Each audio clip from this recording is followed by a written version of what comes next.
मित्रांनो, कल्पना करा, आपण एका अशा देशात राहतो जिथे प्रत्येक संकटात आपल्या ओठावनं पहिलं नाव येतं जय बजरंग. पण तुम्हाला विश्वास बसेल का, आपल्याच महाराष्ट्रात एक असं गाव आहे जिथे हनुमानाचं नाव घेणं हा मोठा गुन्हा मानला जातो.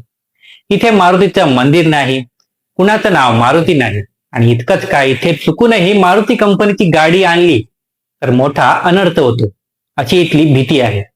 लोक हनुमानाला देव नाही तर चक्क विलन मानतात. का का इथे एका राक्षसाची पूजा देवासारखी केली जाते? काय आहे या दैत्य नांदूर गावाचं भयानक रहस्य? चला शोधूया. अहिल्यानगर अहमदनगर जिल्ह्यातील पाथर्डी तालुक्यातलं हे गाव. नांदूर निंबा दैत्य. वरून पाहिलं तर हे गाव इतर गावांसारखंच वाटतं, पण गावात शिरता तुम्हाला एक गोष्ट खटकू लागेल. महाराष्ट्रात गाव तिथे मारुती असं म्हटलं जातं, पण या गावात मारुतीचं मंदिरच गायब आहे.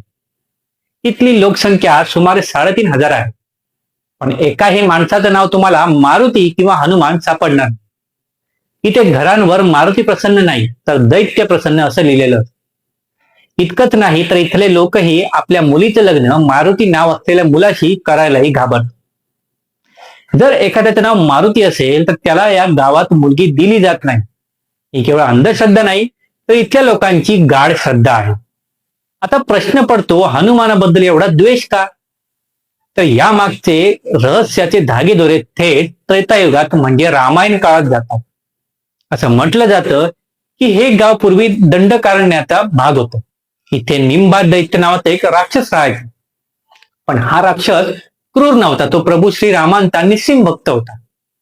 जेव्हा हनुमान सीतेसाठी शोधासाठी किंवा युद्धानंतर या भागातून जात होते, तेव्हा त्यांचं आणि निंबा दैत्याचं तुंबळ युद्ध झालं. हे युद्ध इतकं भयानक होतं की दोघेही जखमी होऊन बेशुद्ध पडले. तेव्हा खुद्द प्रभू श्रीरामांना तिथे प्रकट व्हावं लागलं. श्रीरामाने निंबा दैत्याची भक्ती पाहून त्याला आशीर्वाद दिला की तू गावाचा रक्षक, क्षेत्रपाळ असशील. पण निंब्या दैत्याने अट घातली, या गावात हनुमानाचं अस्तित्व नसावं. श्रीरामाने ती अट मान्य केली आणि तेव्हापासून या गावात हनुमानाची एंट्री कायमची बंद झाली. या गावात मारुती नावाचा इतका धाक आहे की इथे मारुती सुझुकी कंपनीच्या गाड्या चालत नाहीत. लोकांचा असा अनुभव आहे की जर कुणी मारुतीची गाडी गावात आणली आणि तिचा अपघात नक्कीच होतो किंवा ती बंद पडते. या संदर्भातला एक प्रसिद्ध किस्सा सांगितला जातो. 2000च्या दशकात गावात डॉक्टर सुभाष देशमुख नावाचे एक प्रसिद्ध डॉक्टर होते. त्यांच्याकडे रुग्णांची खूप गर्दी असायची. एकदा त्यांनी मारुती 800 गाडी विकत घेतली आणि अचानक त्यांच्या दवाखान्यात रुग्ण येणं बंद झालं. गावकऱ्यांनी त्यांना गाडी बदलायला सांगितली. तेव्हा त्यांनी मारुती विकून टाटा सुमो घेतली.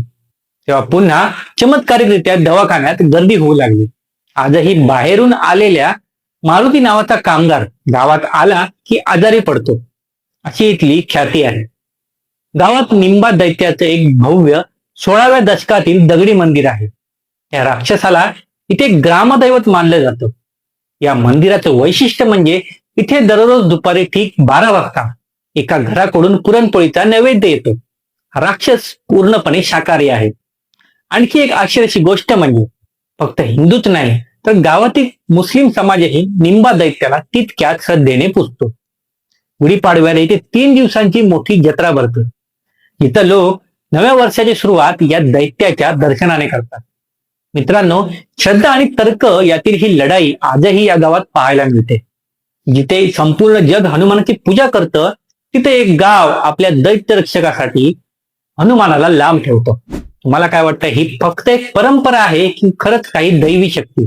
कमेंट्स मध्ये नक्की सांगा आणि हा व्हिडिओ शेअर करायला विसरू नका, कारण आपल्या महाराष्ट्रातलं हे रहस्य जगासमोर यायला हवं. चॅनलला सबस्क्राईब करा आणि अशाच गूढ गोष्टींसाठी पाहत राहा. धन्यवाद.